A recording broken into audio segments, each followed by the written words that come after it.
Okay, right guys, this is me again. This is me, Gadishola, and this afternoon I'll be briefly explaining to you how we normally clear land in the rural side.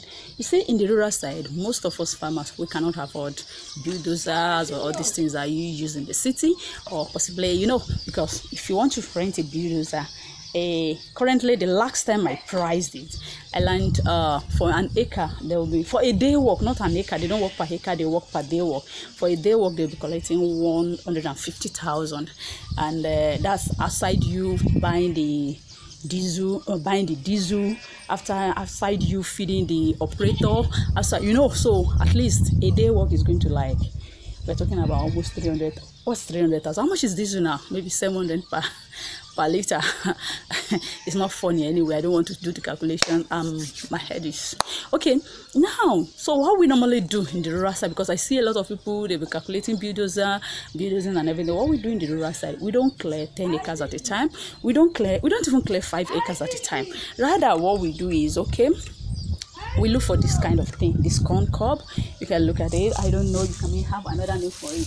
I remember there was a time I posted this on my phone, on my timeline, where they are selling all these things. They are selling it outside the country, as in they use it for, you see this, if you blend it, if you blend this and mix it with feed, they are good feeding. I think they use it to feed livestock.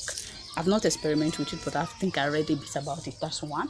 Then two, what we farmers use it for is, we take it to the farm, put it at the base of the tree. You're opening up a new land, put it at the base of all these big trees, put it at the base of the big trees, and set fire. It burns very well, as in it's highly combustible. It burns very well. So we put it there, set fire to it, and it will be the one to burn the tree for you.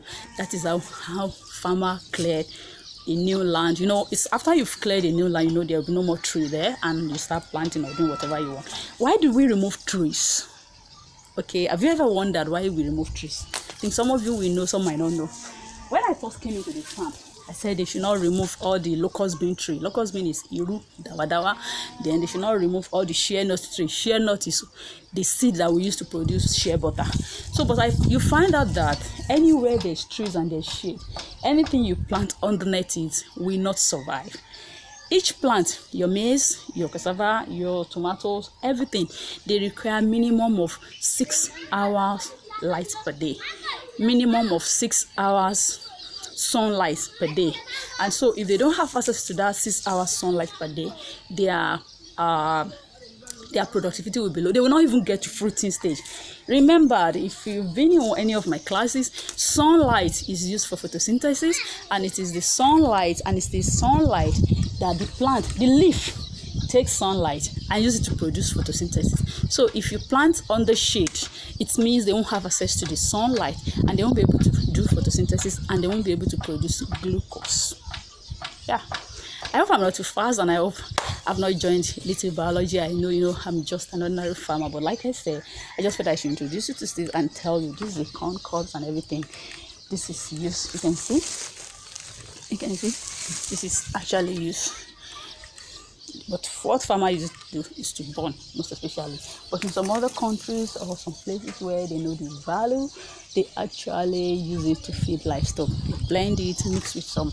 There's something you mix it with. It's good for feeding cows, cattle, goats, and everything. There's something you mix it with, and it will soften up.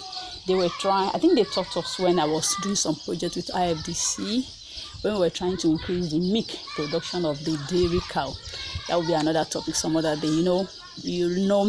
The cows, the cattle in Nigeria, the cows are female cattle. The cows in Nigeria produce 1 to 3 liters of milk per day, while cows in other countries are producing 10 liters, 20 liters, 50 liters, 60 liters.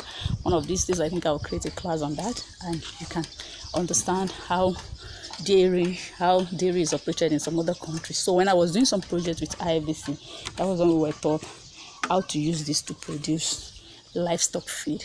Okay, and like I said, this is what some farmers, most times farmers come to beg for it. Anywhere they are harvesting, they are shelling maize. Any time you see this means the farmer have shelled and they've moved the maize to the market to go and sell. Okay, catch you some other time and drop your questions. I'll surely attend to it. and where you can subscribe to my channel at Yinka Adeshola, and you can watch all the other videos I've compiled and everything. And you can follow me at Farm Villa Resource, and there are a lot of videos there, a lot of things to learn. You know, I'm a practical farmer.